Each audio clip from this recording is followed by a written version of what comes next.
Hay, wala pa rin nagbabago sa aking bayan. Nandyan pa rin ang magsaserbetes at nagtitinda ng kakanin. Ang mga tindahan ng inchik at iba pa. Ginoong Ibarra. Kayo ho pala, Teniente Guevara.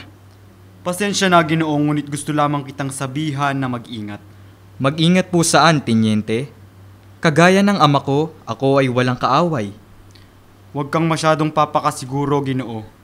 Hanggat sa pinakahuling oras ng kanyang pagkakakulong, hindi naniniwala si Don Rafael na siya ay may mga kalaban. Paumanhin po, Teniente. Kung di po ako nagkakamali ay naging napakabuti niyo sa isa't isa ng aking ama. Maaari niyo po bang isalaysay sa akin ang kapalaran na sinapit ng aking ama? Kagaya ng pagkakabatid ng karamihan, sa bilangguan namatay ang inyong ama. Ang ama ko na bilanggo? Sigurado ho ba kayong siya yun?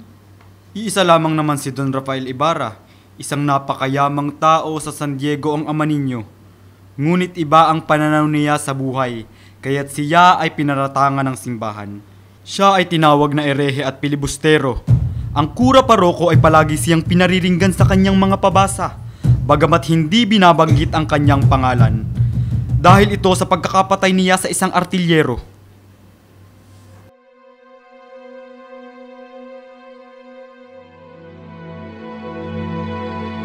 Dahil dito ay nakulong ang iyong ama, pinaratangang erehe at pilibustero, at sa bilangguan na din namatay. Bakit ganito kasaklap ang nangyari sa aking ama? Nasa iyo ang pakikiramay ko, Ginoo. Ngunit hahayaan ko si Kapitan Tiago ang magtuloy ng istorya para sa iyo. Mag-iingat ka, Ginoo.